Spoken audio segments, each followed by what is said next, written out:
Boa tarde a todos e a todas. A gente vai começar agora a mesa Entre a Crise e a Ordem, um debate antropológico sobre a conjuntura política brasileira. Só dois pequenos informes antes de apresentar as nossas convidadas. O primeiro é que a nossa programação ela se estende até a próxima quinta-feira. Hoje a gente tem uma mesa que é uma parceria do Jornadas com dois colegas discentes, que é o Natanael e o Jonathan, que estão coordenando a mesa Saúde e Condições de Trabalho no Fazer da Antropologia. Daí, a partir das 17 horas, aqui nesse mesmo auditório, a gente vai ter como palestrantes nossa colega Lígia Medeiros, Paulo Dangalarrondo e Bárbara Castro, que também é professora daqui da casa, da Sociologia. Bom, um segundo informe é que essa mesa vai ser um tanto mais curta, a gente vai ter que fazer de forma mais compacta por conta de restrição de horário. E então vocês podem ir pensando já nas suas perguntas durante as apresentações, que não vai dar para se alongar muito. E também já avisando que talvez uma das convidadas vai ter que sair depois das perguntas, um pouco antes de começar a mesa, mas por conta da restrição de horário mesmo. Primeiro, eu gostaria de apresentar nossa segunda convidada, é a Rosana Pinheiro Machado. Ela é professora titular visitante da Universidade Federal de Santa Maria, no programa de pós-graduação de Ciências Sociais. É membro da Academia Britânica de Ensino Superior. Foi professora de Desenvolvimento Internacional na Universidade de Oxford entre 2013 e 2016. Realizou o pós-doc na Universidade de Harvard, onde também foi pesquisadora visitante. Ela é considerada nas ciências sociais brasileiras como uma das pioneiras na produção de trabalho de campo na República Popular da China e dedica-se, no momento, aos temas da propriedade intelectual, pirataria e informalidade, comércio internacional, produção, consumo e mercado, pobreza, periferias urbanas e desenvolvimento em economias emergentes. E, por fim, a nossa terceira convidada, Silvia Guião, doutora em Ciências Sociais, aqui pela Unicamp. Atualmente realiza pós-doutorado no Centro Brasileiro de Análise e Planejamento, o CEBRAP. É pesquisadora associada do Centro Latino-Americano em Sexualidade e Direitos Humanos, o CLAN, da UERJ, e editora executiva da revista Sexualidade, Saúde e Sociedade, revista latino-americana. Ela tem experiência na área de antropologia, desenvolvendo estudos e pesquisas a partir de uma perspectiva interseccional, nas áreas de sexualidade, gênero e raça, em suas interfaces com sociabilidade, políticas e direitos, movimentos sociais e processos de Estado. Aí, por fim, eu gostaria de agradecer mais uma vez o esforço das nossas convidadas para estarem aqui falando de um tema tão importante e o caráter singular dessa mesa, que é um tema para discutir conjuntura política, sendo discutido exclusivamente por mulheres, eu acho que é algo a se saudar já desde o início. Quem vai começar?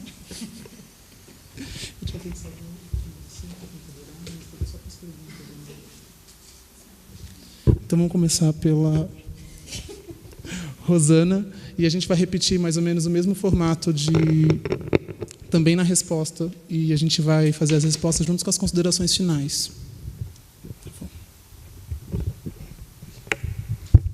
Bom, em primeiro lugar, eu gostaria de agradecer o convite. É sempre uma honra muito grande poder estar no Unicamp, especialmente com eventos organizados por pós-graduandas e pós-graduandos. É um reconhecimento muito importante para mim ser convidada. Tenho circulado mais entre estudantes atualmente do que entre os meus pares, isso me alegra muito. Queria agradecer a iniciativa dessa mesa de discutir antropologia e crise política, pensar o papel da antropologia hoje na conjuntura política nacional, parabenizar o que deveria ser óbvio, mas a gente sabe que não é, que é uma mesa composta por 3 mulheres, e cumprimentar as minhas brilhantes colegas de mesa. Hoje eu vou falar um pouco sobre uma pesquisa intitulada Da Esperança ao Ódio, que é uma etnografia longitudinal feita por mim e pela minha parceira de pesquisa, Lúcia Scalco, Eu vou falar sobre juventude e política na maior periferia de Porto Alegre, entre os anos de 2009 e 2012, que foi o primeiro período que nós realizamos essa pesquisa, que é o período auge do lulismo e do crescimento econômico, e retomamos agora, em dezembro de 2016, durante o período de colapso econômico e político. Nós viemos acompanhando os grupos juvenis desde antes da polarização política e pudemos observar as transformações feitas em suas vidas, neles próprios, em suas famílias, nos seus entornos, e como que eles reagiram em dois momentos chaves da história recente do nosso país, marcados ambos, respectivamente, pela emergência e o colapso do crescimento econômico.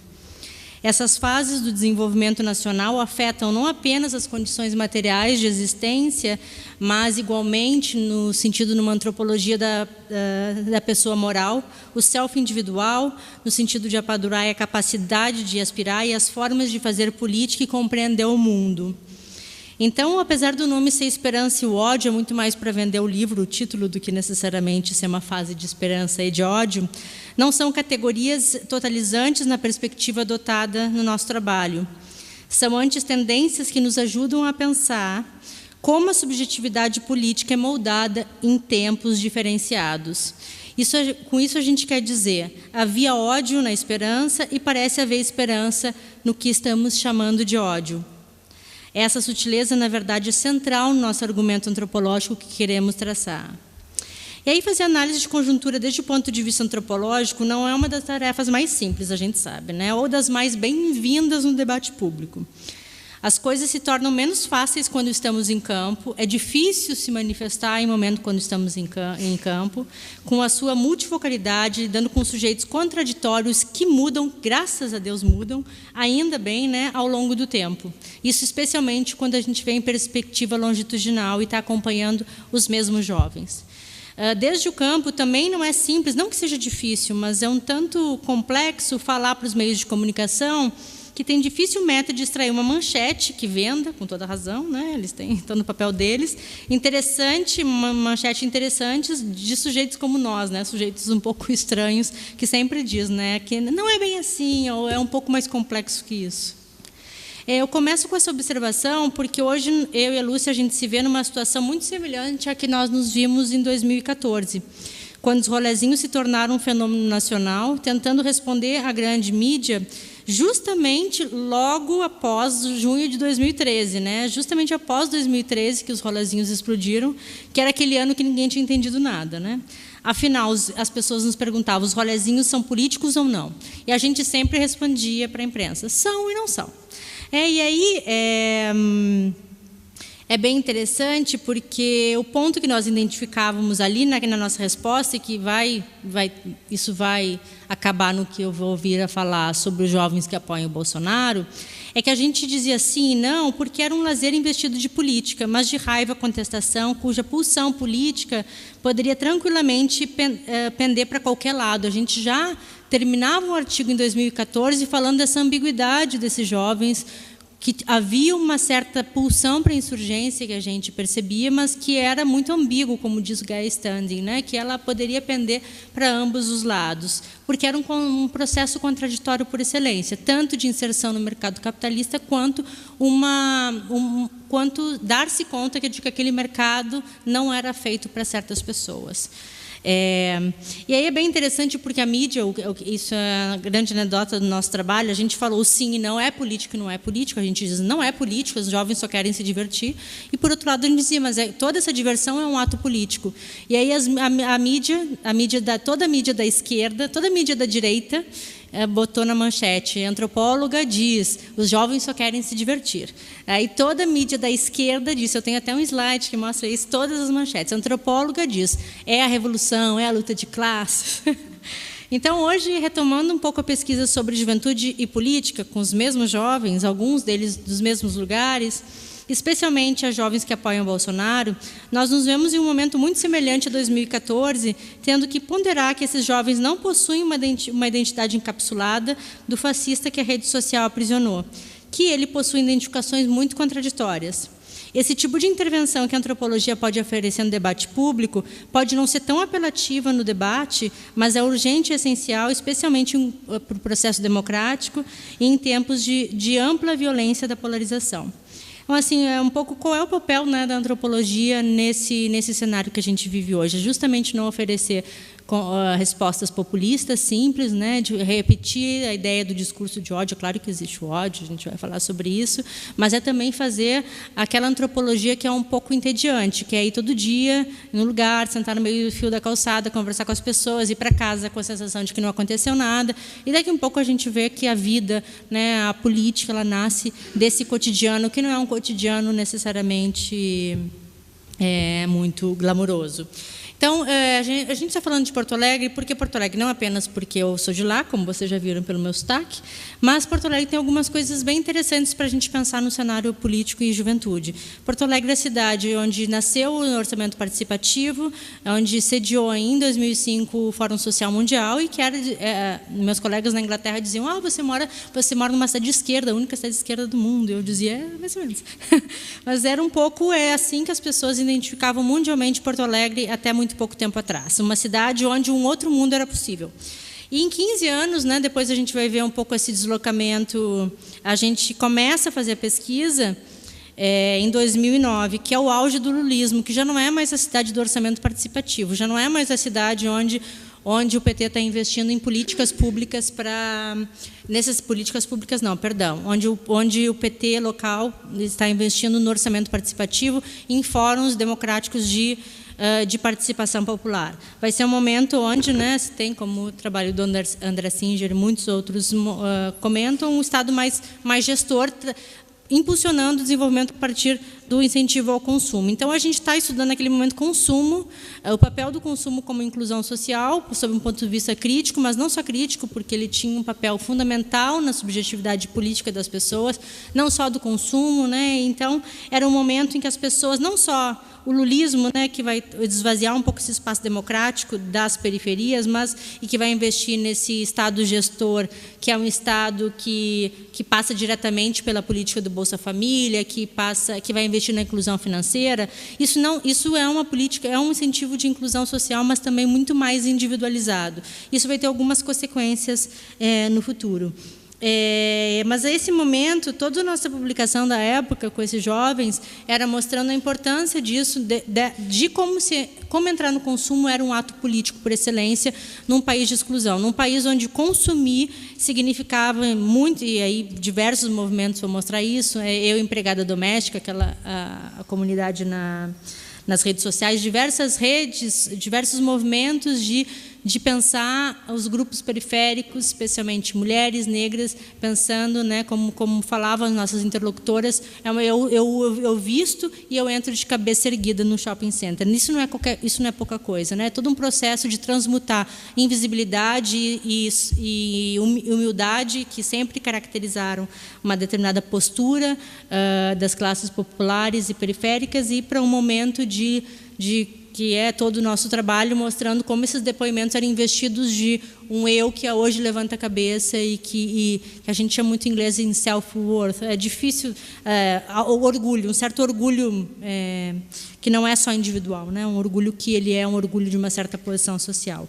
E nesse consumo sempre havia uma provocação, sempre havia algo, um componente que a gente constatava, isso na pesquisa até 2014, que era um componente de provocação. Era sempre assim: eu estou usando meu Ray-Ban, mas eu estou me achando uma negra gostosa. E aí, seu branco racista, tu acha que meu óculos é falsificado? Isso é problema teu, porque eu estou podendo. Então, assim, era todo um discurso sempre do consumo que demonstrava também, não era qualquer consumo, era sempre um consumo que mostrava, né, o que o Polanyi já diz, e que agora a Lidian vem trabalhando na China, em países emergentes, que a entrada dos sujeitos no mercado, que pela primeira vez vai ser uma entrada que, ao entrar no mercado, esses sujeitos vão perceber de que esse mercado que neoliberal, entre aspas, que é para todo mundo, na verdade não é, né? Porque as elites agem para aqui mostrar, no caso dos rolezinhos, literalmente fechando as portas. O que vai acontecer, então? Quando a gente escreve sobre os rolezinhos, eu ainda tenho 10 minutos? 5? Quando a gente vai falar dos rolezinhos, a gente termina o nosso último artigo, que vai ser publicado agora, justamente mostrando que aquela pulsão, aquele auge desse momento do consumo, que os jovens vão lá, compram com dinheiro à vista, mas os vendedores vão lá e dizem, bom, mas eu estou vendo que você está comprando com dinheiro à vista, mas se você compra com dinheiro à vista é porque você é pobre e favelado. Então, é todo um sistema que acaba literalmente fechando as portas. E aí, a partir desse momento, eles começaram, o grupo que a gente acompanhava começou a se organizar e começou a discutir as manchetes, porque eles não tinham que pensar, problematizar jovens de 16 anos de que eles eram necessariamente excluídos, apesar de que todo mundo sabe, né, sente na pele todos os dias de que é excluído. Quando você vê as manchetes de todos os jornais, do jornal local, falando em apartheid, falando em segregação, em exclusão dos pobres, dos negros, aquilo começa a refletir para eles de uma outra maneira, começam a discutir mais politicamente. Então, a gente acompanhou um momento, pós-rolezinhos, em que esses jovens que queriam entrar no mercado, que queriam consumir, que eram jovens do funk, que estavam lá de determinado momento mesmo, para se divertir, começa a politizar este momento. Então, a gente termina o artigo falando que havia ali uma certa semente para a insurgência, dialogando com outros trabalhos também, que estudavam, meus colegas que estudavam os rolezinhos. Mas a gente já via ali que havia uma pulsão contraditória. E o que acontece? O Brasil vai acontecer em junho de 2013, o Brasil começa a mudar profundamente, começa a surgir coletivos de todas as formas. Em 2016 vão ter as ocupações secundaristas. Um colega meu, Daniel Andrade, uma vez a gente fiz uma apresentação lá na USP e ele me pergunta, então, os rolezeiros estavam nas ocupações secundaristas? E eu falei, brilhante, isso é a hipótese perfeita, porque a gente terminou o artigo justamente dizendo que eles tinham uma certa pulsão insurgente que poderia pender para os dois lados, e é isso, é o argumento perfeito. A gente volta para as escolas, em dezembro de 2016, para as mesmas escolas, para falar com os mesmos jovens, e a gente tem certeza que eles estavam ocupando as escolas, né, e de que nossa hipótese era perfeita e que seria lindo. Mas não foi. O que aconteceu foi que a gente chegou nas escolas, fizemos nossos primeiros grupos, rodas de conversa, e a gente começa a ver muito forte um discurso. Não, quem ocupa é vagabundo, né, que tem tempo para ficar fazendo política, eu quero trabalhar. E a gente começa a ver que, na verdade, uma grande parte dos meninos, na verdade, que faziam parte dos mesmos circuitos de marca, das mesmas escolas, não os mesmos, depois eu vou falar sobre os rolezeiros especificamente que a gente estudou, mas que do mesmo circuito, do mesmo núcleo, se tornaram bolsominions. E aí, um pouco assim, aquela contradição que a gente via, né, que era uma certa contradição, né, de que não era necessariamente a luta de classe, que a gente tentava dizer para a esquerda, e a esquerda às vezes não queria ouvir, na verdade, ela, de fato, a balança pendeu para um lado, só que não para o lado muitas vezes esperado. E aí, o que aconteceu nesse tempo? Né? Tempo de crise social, evidentemente, o Brasil cai de 7%, 7,5% a uma crise de 3%, depois do impeachment da presidenta Dilma Rousseff, com um governo de extrema-direita em Porto Alegre, né, apoiado pelo MBL, e com a maior guerra de facção da história de Porto Alegre, transformando a Porto Alegre na 9ª cidade mais violenta do mundo. Então, assim, é um pouco aquele brilho, né, aquele brilho de que uma brecha tinha sido aberta por uma parte da população juvenil, por seus pais que estavam consumindo, que estavam sonhando ir para a faculdade. A vida no morro que a gente estuda deteriorou de uma forma brutal. O transporte público aumentou muito, os postos de saúde fecharam, os professores não estão na escola, o custo de vida aumentou profundamente. Bom, crise, né? Nada que não seja um contexto que nós não estejamos conscientes. Mas é interessante pensar que, no meio desse processo, quando a gente vai retomar o trabalho com os meninos, a gente vai discutir, então, bom, já que todos os meninos estão se demonstrando que são a favor do Bolsonaro, vamos fazer uma conversa em sala de aula. E nessa conversa em sala de aula, as meninas odeiam o Bolsonaro. Assim, a gente já fez até agora, eu acho que eu já me perdi, mas eu acho que uns 32 grupos nos últimos 2 anos. As meninas, na verdade, foram as que participaram das ocupações, aí tem já diversos trabalhos, né? O trabalho da Paula Alegria, antropóloga, que está fazendo sobre o protagonismo das meninas nas ocupações, e aí as meninas, de fato, começam a falar anti-Bolsonaro, que é totalmente uma novidade, e os meninos ficam quietos, eles não falam nas dinâmicas em sala de aula. Isso é completamente inédito na região periférica que a gente estuda. Mulher, adolescente, tomando protagonismo político. Sempre teve diversos espaços de protagonismo, mas protagonismo político, isso é completamente inédito, é quase, eu diria, revolucionário no sentido antropológico, né? Algo que muda uma estrutura que vinha permanecendo.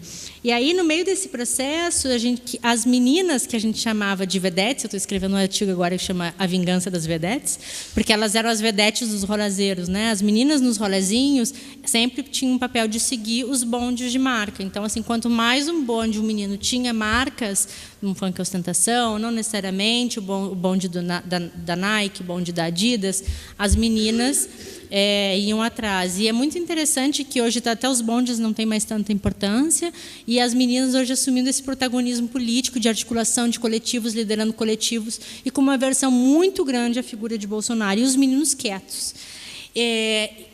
Dentre as meninas que a gente estuda, a gente vê de tudo, né? Desde as meninas que falam que o namorado não vota no Bolsonaro de jeito nenhum, daí a gente vai lá no Facebook do Bolsonaro e ele fica quieto, né? Não consegue falar no grupo, daí vai lá e posta 50 motivos para votar no Bolsonaro.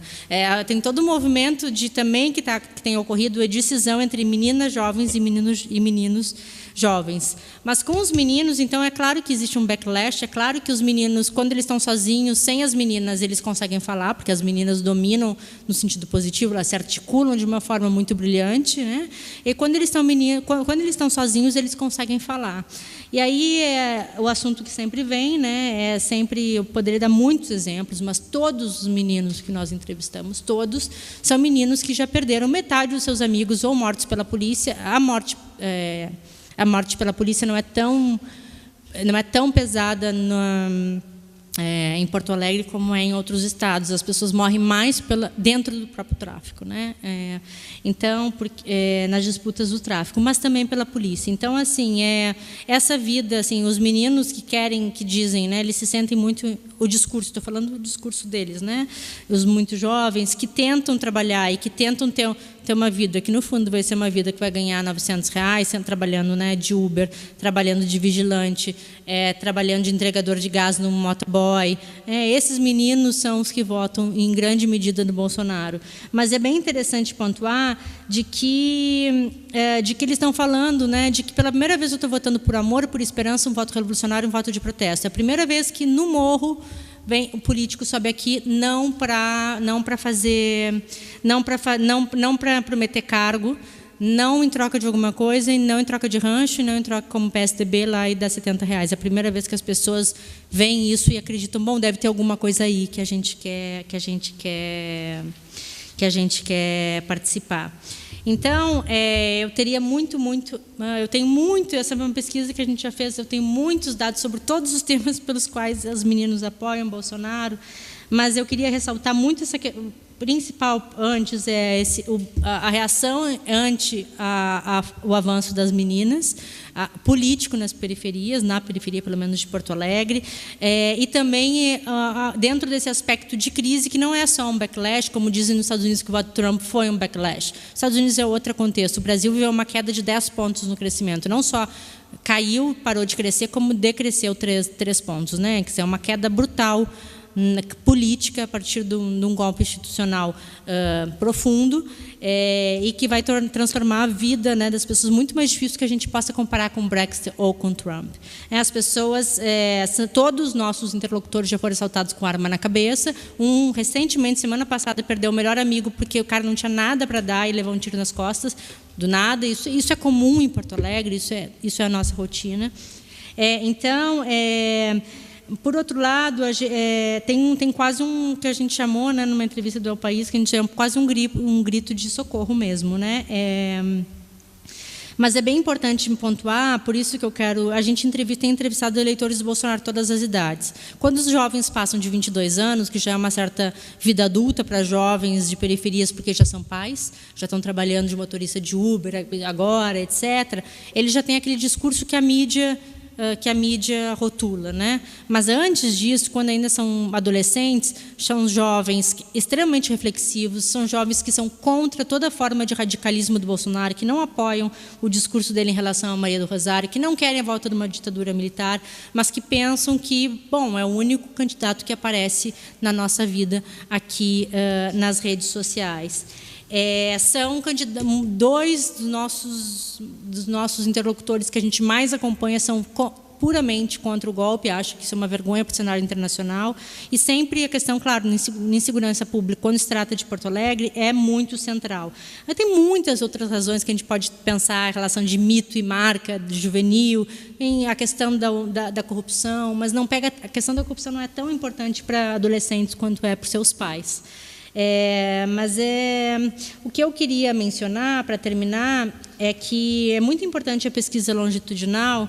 Depois eu posso falar o que vocês quiserem sobre essa pesquisa, porque, de fato, a gente vem pesquisando há 2 anos e a gente tem muito dado sobre tipos de leitor, sobre o perfil do leitor do Bolsonaro nas periferias, quantos são, quantos a gente estima que são, a diferença entre homens e mulheres, mais jovens, entre gerações. Mas eu só queria terminar de que sempre existe aquele tipo de perfil de que a esquerda, de sujeito periférico que a esquerda gosta, e que é bem importante. Durante os rolezinhos a gente via isso muito. Como a gente estava no centro do debate, o certo debate público, especialmente no lado progressista, tinha uma romantização incrível sobre esses jovens, e daqui um pouco ele se torna esse mesmo jovem, como o grupo que a gente acompanhava. Metade virou bolsominion, outra metade não se interessa e uma outra metade não pretendem votar no Lula ou em quem Lula indicar. Mas muitas vezes a gente está falando dos mesmos jovens com o mesmo perfil, que vivem numa sociedade contraditória, desigual, racista, e que vão dentro de uma crise profunda, uma crise que não é só econômica, que é democrática, mas que sempre existiu uma crise democrática nas periferias brasileiras, mas que se aprofunda com o esvaziamento dos espaços como orçamento participativo, que as suas mães estão endividadas e que muitas vezes a gente vê nesse muito jovem uma certa tendência a votar num candidato por razões que nem sempre concordam com todas as razões, mas que ainda há uma grande quantidade de pessoas que, como eu sempre falo, e no âmbito político, no antropológico, são dialogáveis, e é muito importante, como o Fabian fala, no tempo e o outro, que esse processo de não congelar esse outro. É importante voltar a campo e ver de que aquele jovem contestador do direito à cidade, que a sociedade, que a esquerda gostava, muitas vezes é esse mesmo jovem que a esquerda chama de fascista.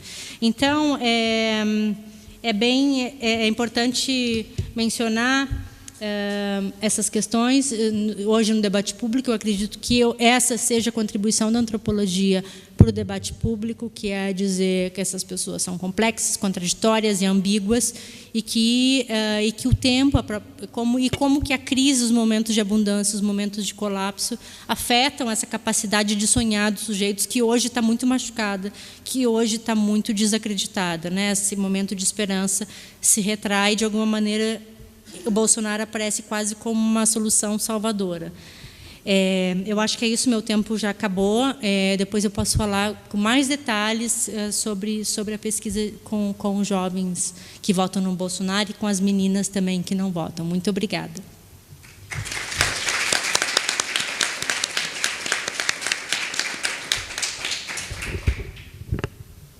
Silvia?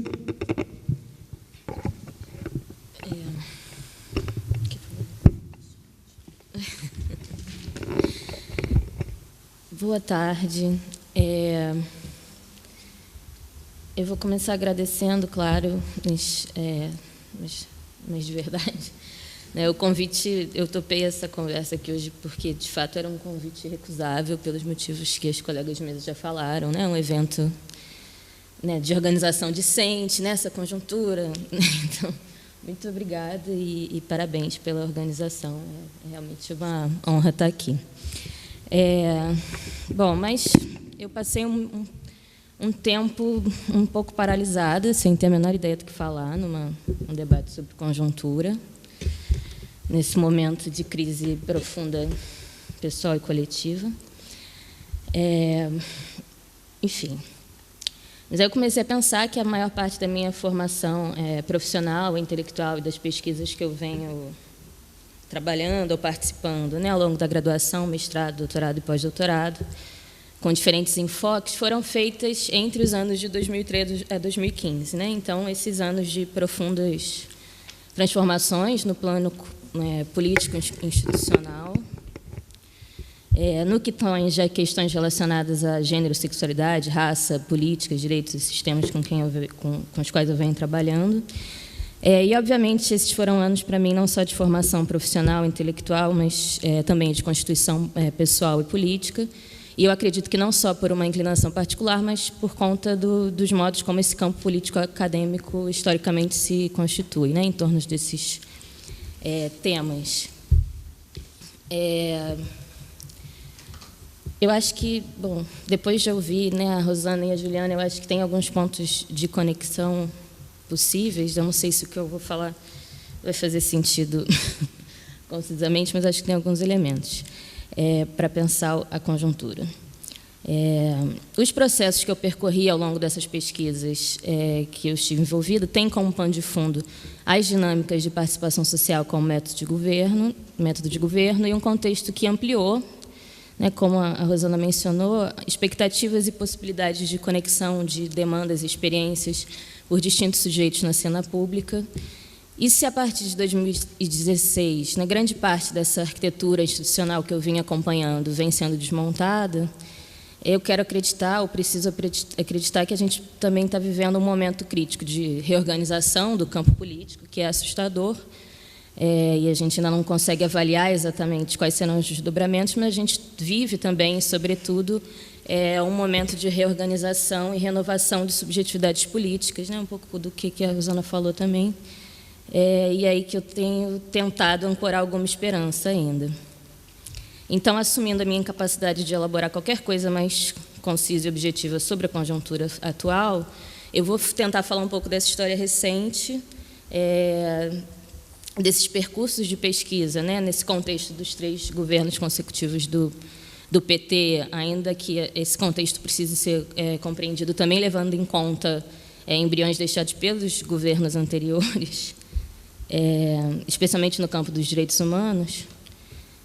Mas, enfim, vamos lá, levantar aqui algumas questões. Cruzando com a minha trajetória pessoal também, mas pensando, né, que da minha própria constituição também de subjetividade política.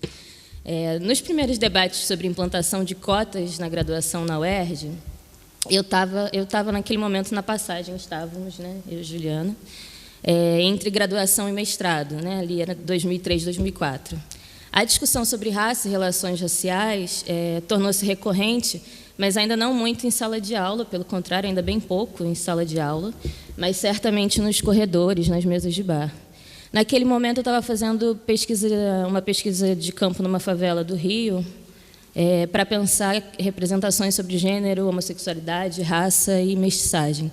Eu não vou falar dessa pesquisa aqui, mas é só para destacar que ali naquele momento me chamava a atenção as reverberações ainda sutis do debate racial, que era travado do plano mais macro da política, né? Isso aparecia no cotidiano de sociabilidade da favela que eu vinha acompanhando. Bom, talvez seja importante pontuar que era uma favela de Rio das Pedras, no Rio, é considerada uma favela, ou era, né? Não sei se hoje ainda é, uma favela relativamente mais branca do que outras favelas do Rio, né? Enfim, num contexto particular, Rio das Pedras. E durante esse trabalho de campo, eu não convivi com pessoas engajadas em movimentos sociais ou qualquer outro tipo de organização política, mas, ainda assim, não apenas para a raça, mas também para a sexualidade, era possível perceber um pouco dessa renovação dos debates políticos que estavam ganhando força naquele período, né, em relação a políticas de identidade, uma linguagem politicamente correta para tratar de temas raciais e de gênero. Mas isso foi há mais de 10 anos atrás.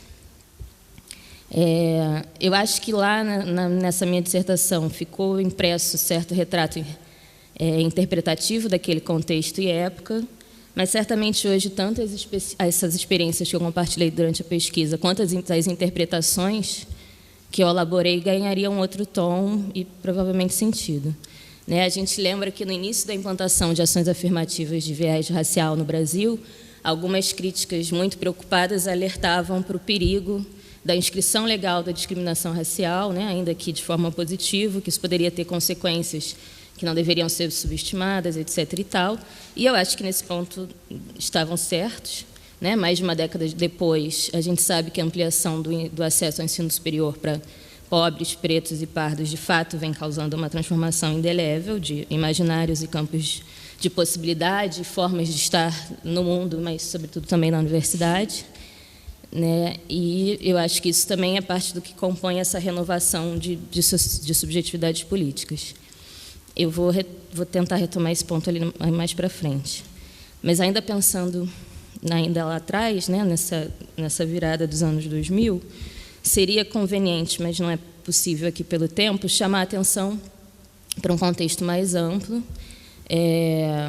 particularmente no âmbito das questões relacionadas a gênero, sexualidade e raça no Brasil, uma inflexão institucional. Eu não vou falar disso porque não dá tempo, mas para citar alguns marcos desse período. Em 2001, foi criado o Conselho Nacional de Combate à Discriminação, também tem a ver com os efeitos da Conferência de Durban.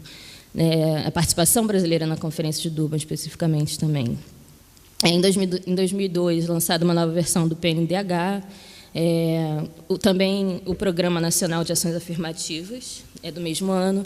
Em 2003, a criação da CEPIR, da SPM. Em 2004, a primeira Conferência Nacional de Políticas para as Mulheres. O Brasil Sem Homofobia, de 2004. Em 2005, a primeira Conferência de Promoção da Igualdade Racial. Mas, enfim, apenas para citar alguma das iniciativas emblemáticas do período dessas políticas que colaboravam para a conformação de um certo cenário específico e para imprimir essa disposição renovada no debate sobre gênero e raça no país. Esse também já era um período, meados da década de 2000, de uma notável aproximação das redes de ativismo, produção acadêmica e esferas de gestão governamental. Esses militantes, especialistas e acadêmicos eram convocados a contribuir para a montagem desse novo cenário no plano das institucionalidades estatais. A gente também teve, nesse período, editais públicos que eram lançados para financiamento, estabelecimento de núcleos de pesquisa sobre o tema da diversidade sexual de gênero, por exemplo, em universidades. Também foi um movimento de incentivo de editais de criação de centros de referência de LGBT, em parceria com ONGs e movimentos sociais. Enfim, um contexto profundo de imbricamento entre produção científica e ciência e política, ou da relação entre ciência e política.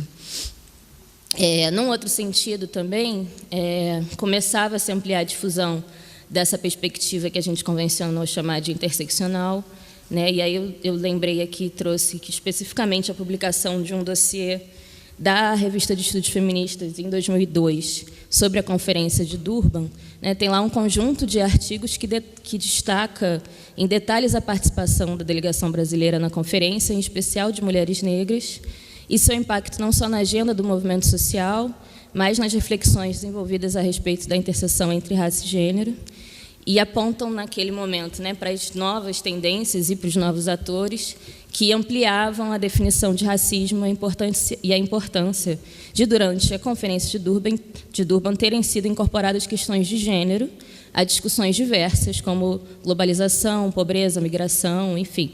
E também uma ênfase especial da inserção relacionada, da opressão relacionada à orientação sexual na agenda dessas discussões.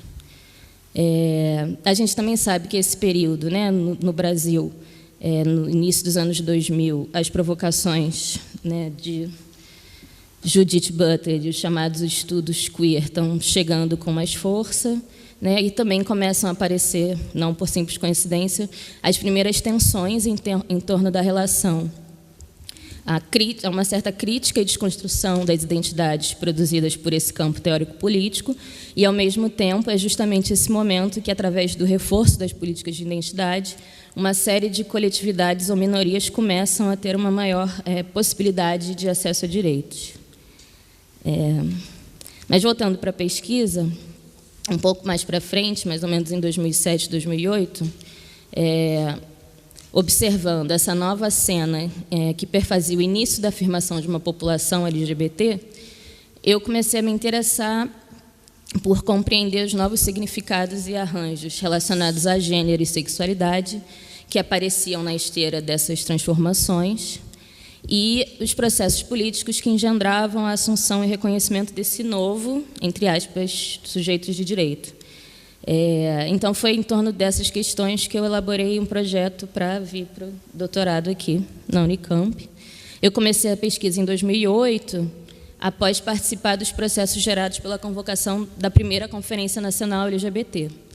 E o primeiro insight que eu tive para o projeto foi justamente participando de uma das primeiras organizações, de reunião de organização da conferência, e que começou a aparecer um conflito e a disputa entre lésbicas e travestis e mulheres trans, que na época eram transgêneros, a categoria usada, e uma disputa entre elas provocadas pela obrigatoriedade da cotas de gênero feminino na composição da delegação das conferências, né?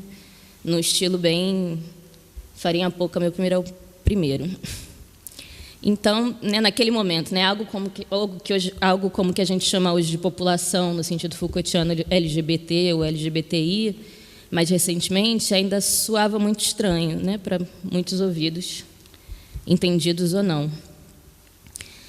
E, bom, uma formulação mais geral do que eu tentava fazer naquele momento e o que eu continuo tentando fazer na conjuntura atual, em termos de pesquisa e reflexão, é explorar as maneiras como diferentes marcadores sociais intersectam vivências cotidianas e são constituídos mutuamente a partir de dinâmicas diversas de produção e fixação de diferenças e diferenciações, entrelaçadas a produções políticas e culturais mais amplas, forjadas em diferentes planos e, particularmente, no plano governamental.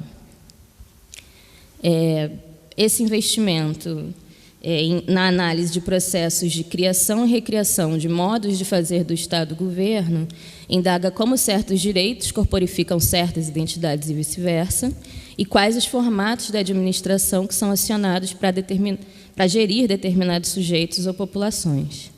Seguindo, então, uma certa perspectiva da antropologia do Estado, eu tento olhar para o fazer cotidiano do Estado com atenção não só para as formas através das quais o Estado produz os sujeitos que governa ou administra, mas também para o processo de constituição desses sujeitos como parte de um fluxo contínuo de produção do próprio Estado e de uma imagem determinada de Estado.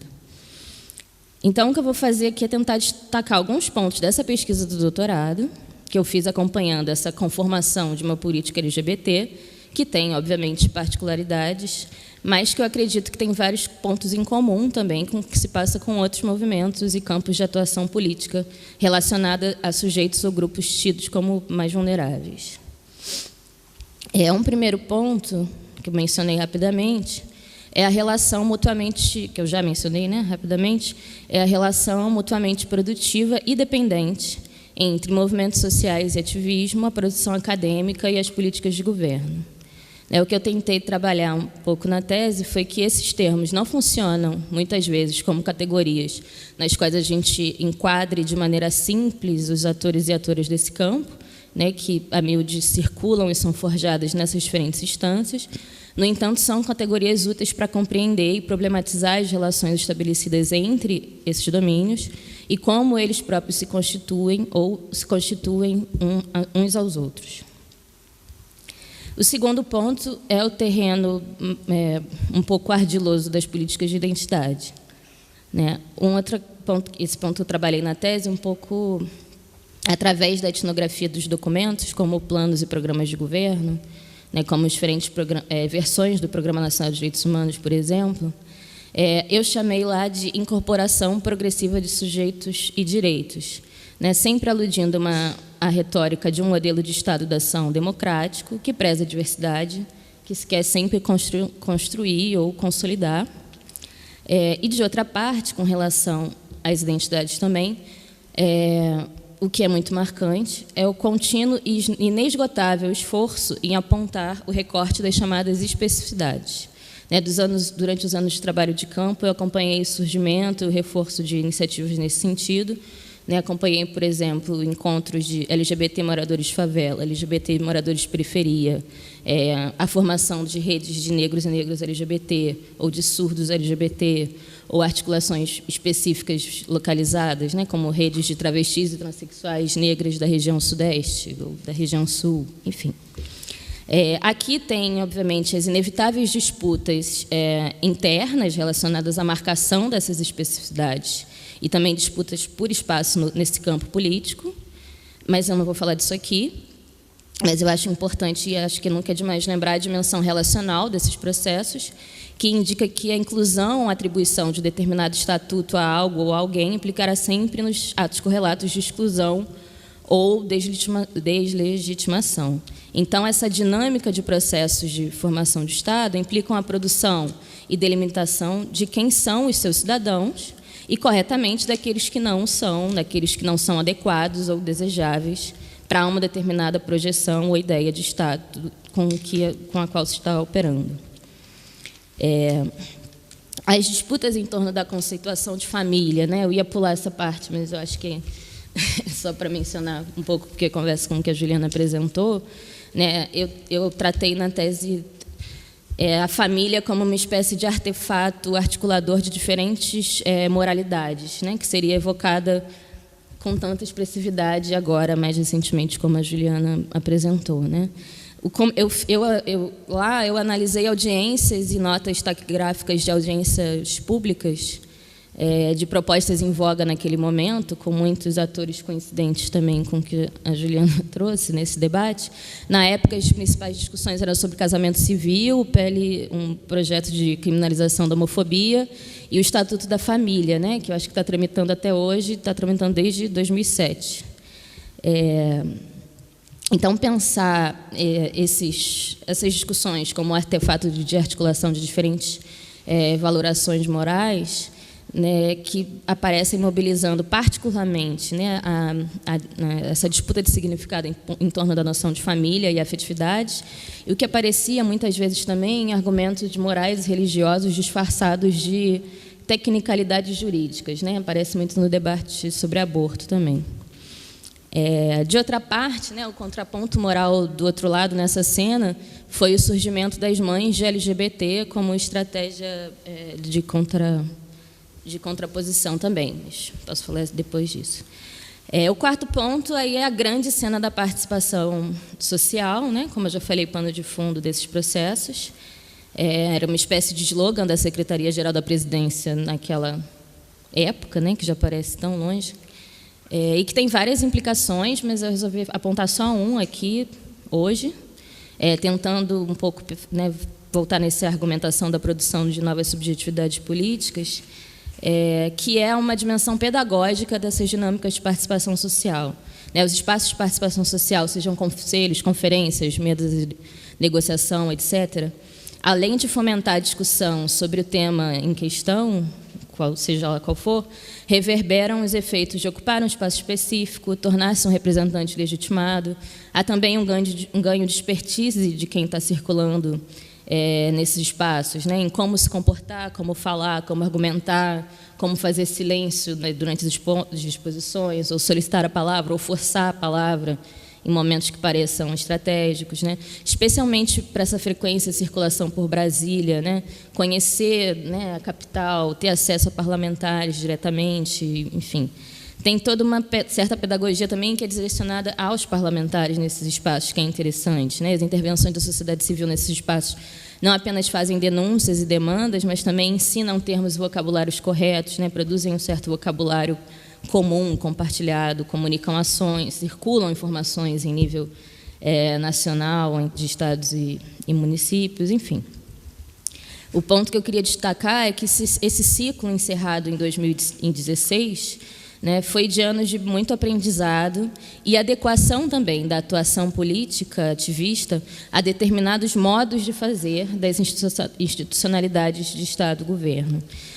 Também foram anos de incremento da formação de quadros ativistas e de redes do movimento social, ainda que, na visão de alguns, também tenha sido anos de cooptação desses mesmos quadros, né?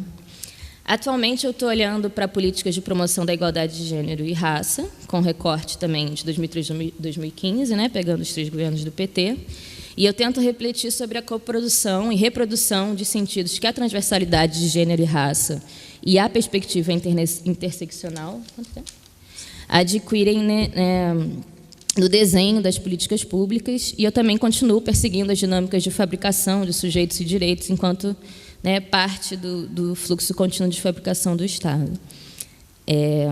Vou pular um pouco.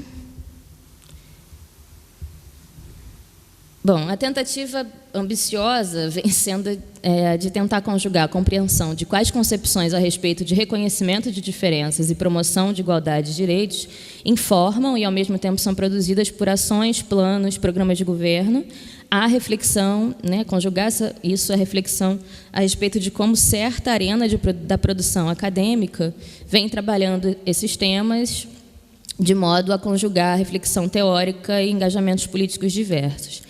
Eu desenvolvo essa pesquisa em diálogo com os trabalhos de Márcia Lima, professora da USP, minha supervisora no pós-doc, sobre desigualdades raciais no Brasil, né, com essa inflexão particularmente da tematização da desigualdade racial nos últimos 15 anos. Uma das hipóteses de trabalho da investigação da Márcia é de que é fundamental acompanhar as mudanças relacionadas à expansão do acesso à educação, né, a política de transferência de renda e formalização do mercado de trabalho nos últimos anos. Dessa experiência tem sido muito interessante perceber uma certa arena ocupada pela inserção de novos atores e aturas na universidade, né, operando na produção de pesquisas que conjugam reflexão teórica interdisciplinar e engajamentos políticos diversos. Né, enfim, eu estou um pouco obcecada com isso, com essa renovação e subjetividades políticas, já deu para perceber. Mas aí, para terminar, só 2 pontos que eu quero destacar além dessas últimas pesquisas. Um é sobre o deslocamento dos sentidos de gênero no plano das políticas. Uma pergunta que acompanha a pesquisa é se notamos uma ampliação da compreensão de gênero para além, né, de significar mulheres nos enquadramentos administrativos. As dinâmicas de institucionalização de uma política LGBT marcam uma inflexão importante no que tange aos significados de gênero, que o gênero vem assumindo na relação entre construções teórico-políticas e enquadramentos administrativos, particularmente relacionado às desestabilizações da categoria homem-mulher provocada por travestis e pessoas transexuais. Antes da ascensão da identidade de gênero, forjada politicamente para incluir esses sujeitos e acionada como uma categoria-chave desse campo, no recorte das políticas, claramente que gênero sempre apareceu, mas sempre subsumido ao que se refere exclusivamente a mulheres. Assim, a gente pode dizer que a reivindicação de travestis e transexuais contribuíram para ampliar os sentidos de gênero enquanto categoria de implementação de políticas. No entanto, permanece a dificuldade e, às vezes, a impossibilidade dos sistemas burocráticos de classificação em incorporar a categorias que escapem da concepção binária do dimorfismo sexual, e também, mais ainda, uma perspectiva que incorpore a dimensão relacional da construção de gênero. Isso parece um pouco mais longe de ser incorporado de fato. Bom, mas e o último ponto mesmo é a relação entre as políticas de gênero e raça. E, na verdade, a dificuldade de relacionar interseccionalmente e relacionalmente essas categorias no plano e desenho das políticas. Então, para pensar aqui, eu resolvi trazer um exemplo, não sei se vai ficar claro, mas eu estou pensando aqui na dificuldade de introduzir debates a respeito de relações de gênero e de relações raciais no campo da violência e da segurança pública, tanto na discussão acadêmica como no campo da gestão pública, Juliana sabe bem disso. Para além da violência contra a mulher e dos acionamentos mais convencionalizados já sobre violência de gênero, mas que são tratados à parte, como uma discussão à parte desse campo. No campo acadêmico, nos últimos anos, a gente nota uma certa emergência do que vem sendo chamado de violência racial, uma categoria relativamente nova que está ganhando circulação, que é uma leitura racializada da violência, especialmente da violência do Estado. Como tecnologia de governo, como aparece no governo de mortes, na tese da Juliana. Então, o exemplo mesmo que eu trouxe, que eu tenho tentado pensar, das políticas de governo mais recente, é a iniciativa de enfrentamento dessa violência racial, que é o Plano Juventude Viva, Plano de Prevenção à Violência contra a Juventude Negra, que é uma articulação que envolve um outro sujeito emergente no campo das políticas de governo nessas primeiras décadas dos anos 2000, que justamente é a juventude.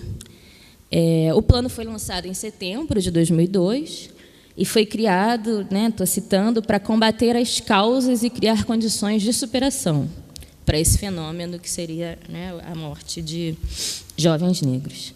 A história longa da articulação desse tema dentro dos movimentos de juventude, do movimento negro, a assunção dessa categoria de juventude negra, as discussões em torno da tematização do genocídio, como se chega nesse consenso que vira a juventude viva, eu aprendi na tese do Paulo César Ramos, dissertação de mestrado do Paulo César Ramos, que foi defendida na UFSCar, em 2014.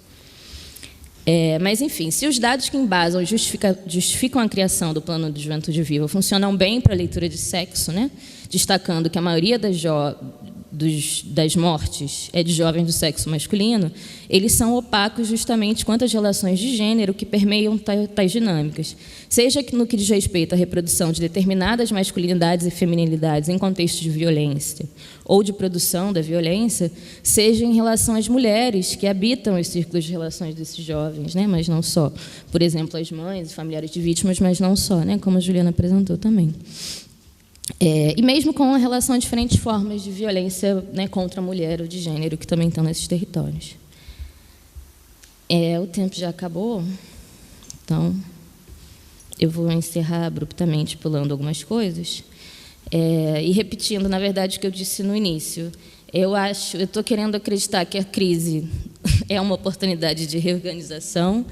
E se no plano dos nossos projetos coletivos o desmonte cada vez parece mais acelerado e devastador, eu insisto no ponto que é pensar a produção de novas, ao menos renovadas, subjetividades políticas, com inflexões particularmente profundas no que tange a gênero e raça. E eu falo assim porque eu não me refiro a novas subjetividades políticas apenas relacionadas a pessoas negras ou não brancas ou dissidentes de gênero, como às vezes parece, mas acho que que afeta todas as pessoas, para o bem e para o mal, como aparece nos bolsominions que a Rosana apresentou, ou seja, também inclui as reações conservadoras nesse movimento de empurrar as margens, de movimentar os limites do que é aceitável e inaceitável em termos de opressão e expressões de preconceito e de discriminação. E no plano da pesquisa, o que eu tenho visto de coisas mais interessantes vem muito surgindo de esforços direcionados à reflexão sobre juventude. Muitas das produções estão feitas aqui da casa também, pelo Bruno, por exemplo. E é isso que eu tenho tentado olhar, para essas novas possibilidades renovadas, mas o que eu acho importante também é que não jogar fora os acúmulos das nossas ancestralidades, sejam acadêmicas ou políticas, mas revê-las em relação à possibilidade de reflexões novas colocadas pelas dinâmicas da conjuntura atual, tanto em termos de ação política mais direta, mas também de referenciais epistemológicos. Obrigada.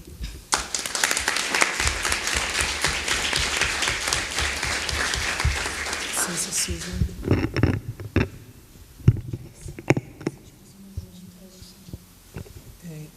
vou abrir para perguntas, aí você responde primeiro, senão temos que caminhar um pouco, tá bom?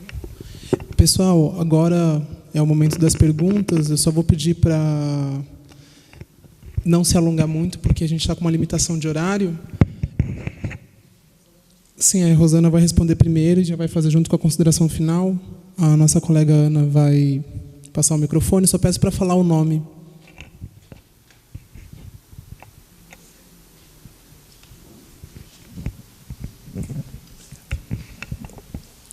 Bom, boa tarde. Davi Pereira. Queria agradecer inicialmente pelas exposições das professoras que compõem um painel fundamental para que nós pensemos a atualidade, pensemos o presente.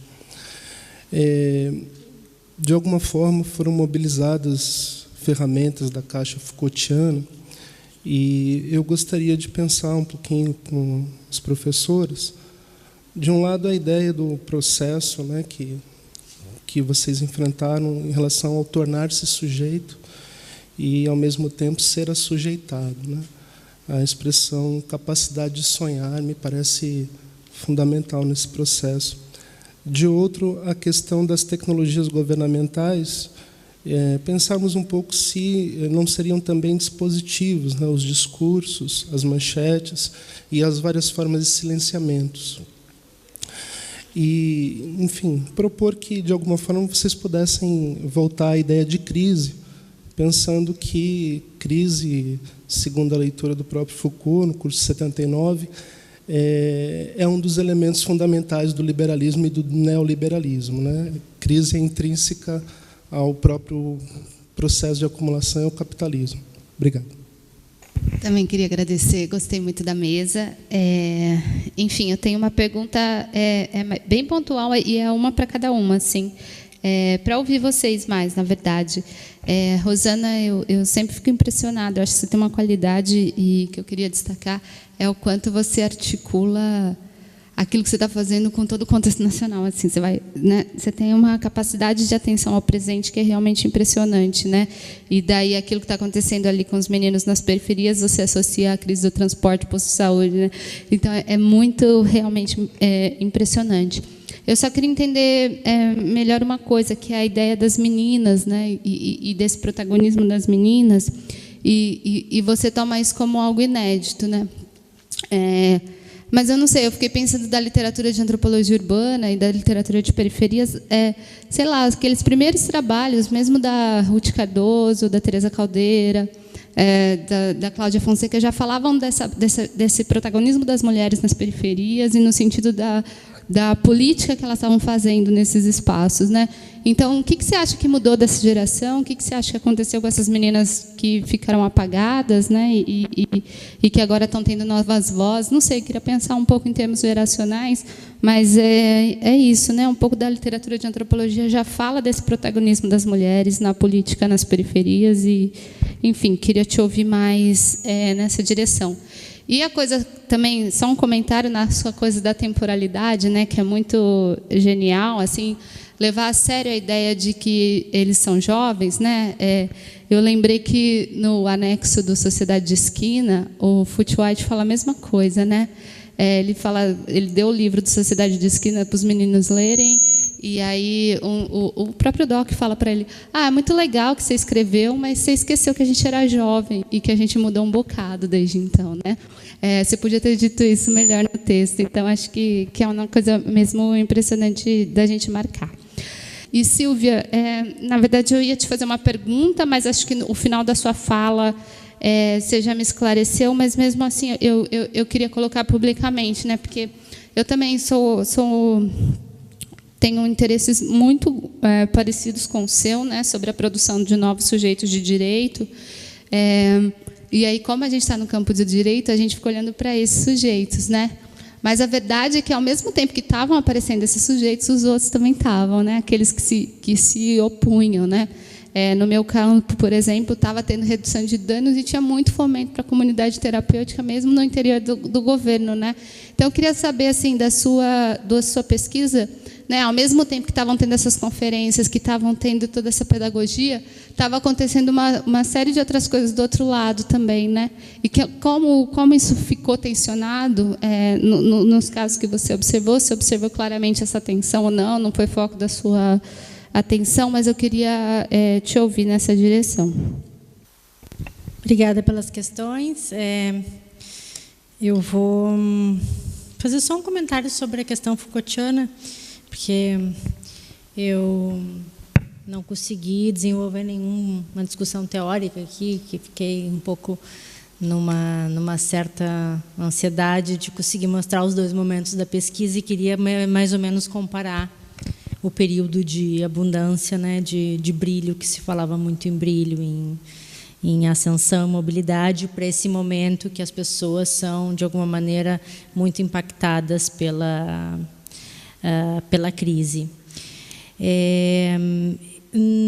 Eu venho trabalhando bastante com a ideia, com a questão de formação de sujeitos e subjetividades neoliberais, a partir do ponto de vista Foucaultiano, evidentemente, mas o meu ponto de vista é um pouco crítico em relação a alguma literatura contemporânea que vem, isso é o último artigo que eu escrevi, que vem trabalhar um pouco esse aspecto, como o próprio Dardot e Laval, Andy Brown, que vem nessa linha mais pensando no neoliberalismo como um processo de desdemocratização. O que eu venho tentando fazer, a partir de pensar a própria subjetividade neoliberal via consumo, via sujeito empreendedor, como que ao mesmo tempo, aí por isso que eu entro com o Polanyi e com a Lidiane, para pensar como que há sempre um duplo movimento, que ao mesmo que essa desdemocratização não é um esvaziamento não é um processo de sujeição ao processo neoliberal, esvaziamento da dimensão democrática, como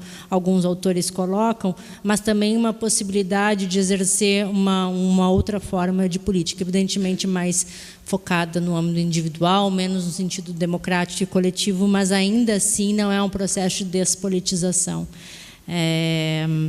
Então,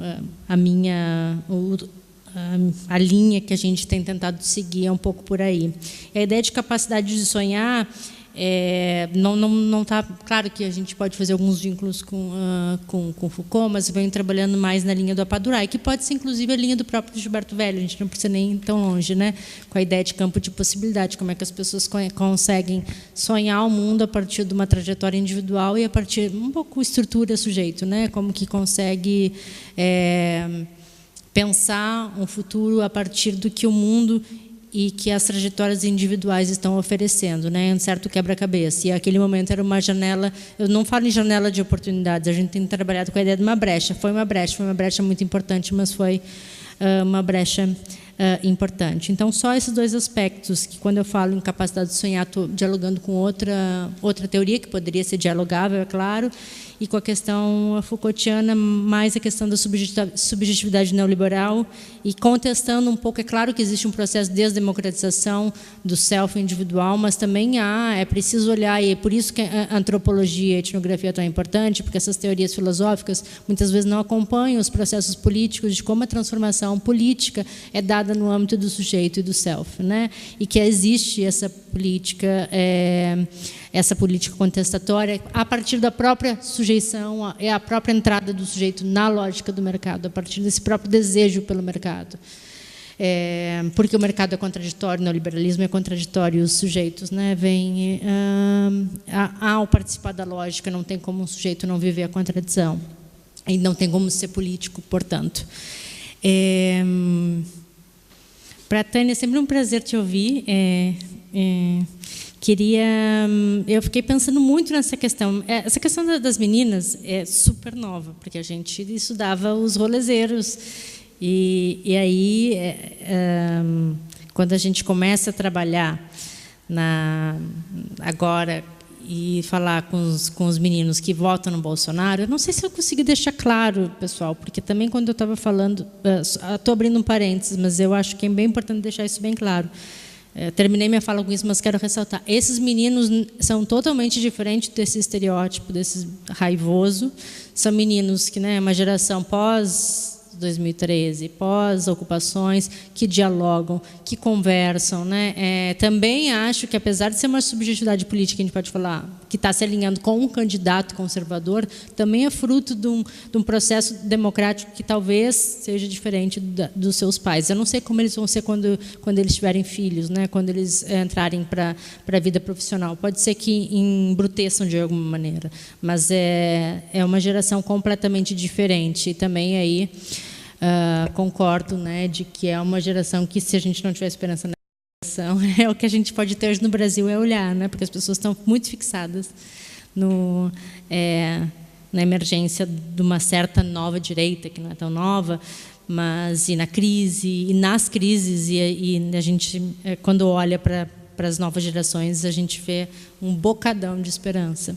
Mas voltando para a questão da Tânia, venho pensando muito sobre isso, porque além disso ser novo, as mulheres e as meninas sempre tiveram protagonismo nas periferias, e peguei a Cláudia Fonseca de novo para ler, mas eu acho que tem uma diferença que eu e a Lúcia a gente vem discutindo, que primeiro que é um tipo de política, discutir política institucional, não é a política comunitária, que é discutir política presidencial, política mais institucional e não discutir questões da comunidade, porque esse protagonismo político comunitário as mulheres sempre tiveram. Acho que é um tipo de um espaço muito masculino que a gente só vê nas outras gerações. Por exemplo, a gente que quando quer discutir política, a gente vai para as mecânicas de moto, que é onde a gente acha homem que consegue discutir política. Quando a gente vai nos outros esferas da comunidade, que é a associação de mulheres, que é muito mais dominada por mulheres, não falam do tipo de política institucional. Isso seria uma questão. A outra questão é que dá um nome a isso. O nome disso é dá um nome chamando de feminismo. Isso eu acho que é novo para uma juventude que a gente, né, vem acompanhando, que geralmente não havia nessa comunidade especificamente. Também é sempre importante pontuar que as comunidades de Porto Alegre são muito diferentes de Rio e São Paulo, né? São muito mais segregadas, mais abandonadas, não tem ONG, não tem nem mídia, assim, também não tem é uma realidade muito diferente, né? Em termos a quantidade de coletivos de movimentos sociais que tem nas quebradas de São Paulo é muito diferente de Porto Alegre, onde é uma periferia muito, muito abandonada. Então, essa emergência no discurso comum da palavra feminismo, né, eu acho que isso é um tanto inédito, e de discutir uma política mais institucional. Mas daí, de novo, a importância de fazer pesquisa longitudinal, porque o modelo, assim, da maioria das nossas interlocutoras hoje todas são mães, foram mães com 14, 15, 16 anos. Então, tem que acompanhar como que isso evolui daqui a 10 anos, né? Certamente é uma pesquisa para olhar para essa geração secundarista de hoje no Brasil. Acho que essa é a grande pergunta para o Brasil, na verdade, né? O que essa nova geração secundarista vai ser daqui 10 anos, se vai se institucionalizar, se vai ser incorporado à estrutura, ou se vai ser um aspecto revolucionário mesmo de mudar um pouco a estrutura que sempre permaneceu. E, por fim, eu gostaria só de agradecer a oportunidade. Assim, eu fiquei até um pouco constrangida de não ter preparado um texto com duas colegas tão brilhantes. Eu queria poder talvez ser estruturado um pouco mais. E também é a primeira vez que eu estou assim, eu vim com os meus diários de campo tudo impresso, escrito à mão na mochila, e vim lendo no voo, porque é a primeira vez que eu estou sistematizando, além de, claro, que uma outra vez eu falo para a mídia. Mas, assim, eu me sinto muito grata de ter essa oportunidade de lembrar o quanto a antropologia pode ser brilhante e profunda ouvindo as minhas colegas. E me deu até uma certa vergonha, assim, de fazer, eu tenho que sentar, fazer um paper propriamente dito, refletir. E queria agradecer a oportunidade de estar aqui com antropólogas desse calibre. Muito obrigada.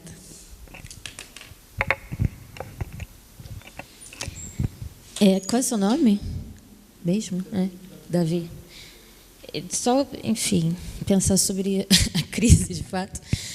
Só porque eu fico lembrando da experiência carioca, né? Assim, a gente aprende com nossas lideranças lá da UERJ, sobretudo, que a crise é um projeto, né? Um projeto de governo.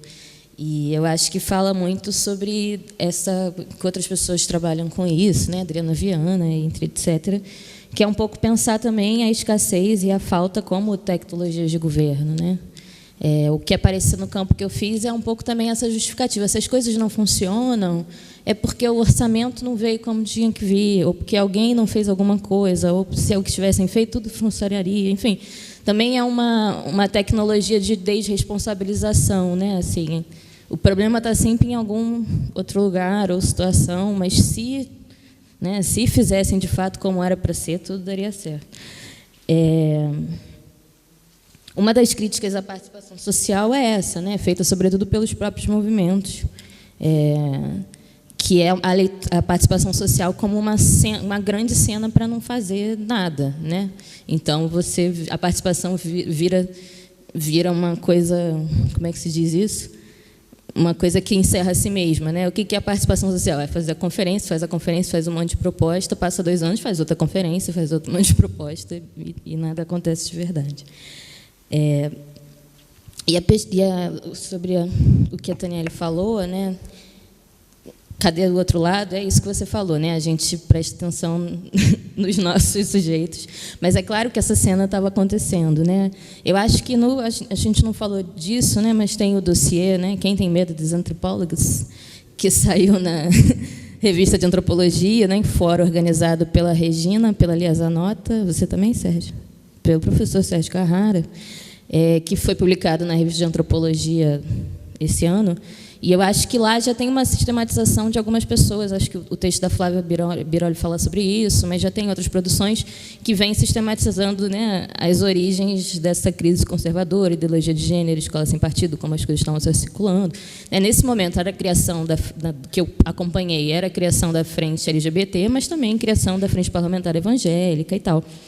A minha impressão, né, mais geral, na verdade, é que o espaço nunca foi nosso, né, entre aspas. O que os próprios sujeitos do campão liam, aquilo ali foi uma grande janela de oportunidade, e as pessoas se jogaram para fazer o que era possível no maior tempo possível, né, na maior quantidade de coisas no maior tempo possível, às vezes muito mais preocupando, de fato, com quantidades e efeitos mais superficiais de ações do que transformações mais profundas, né, aproveitando a tal da oportunidade política.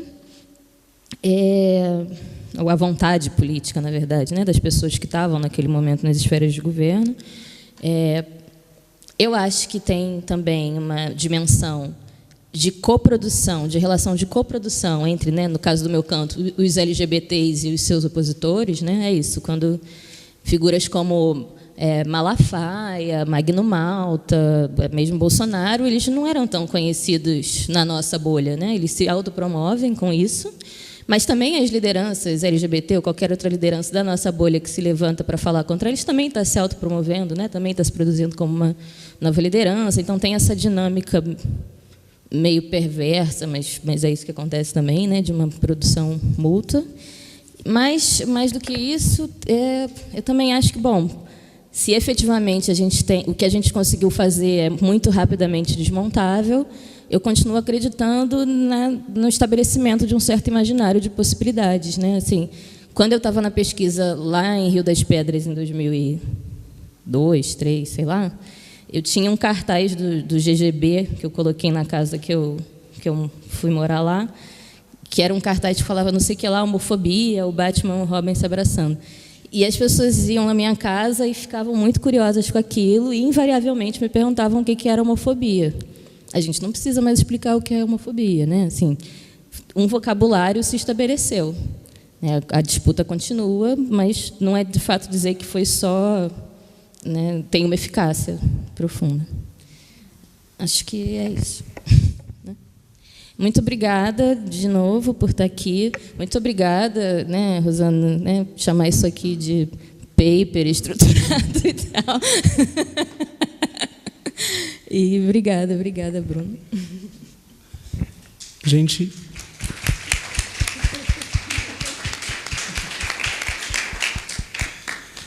E, por fim, gostaria mais uma vez de agradecer a Rosana, a Silvia e a Juliana pela presença, pelo esforço também, devido às limitações de horário.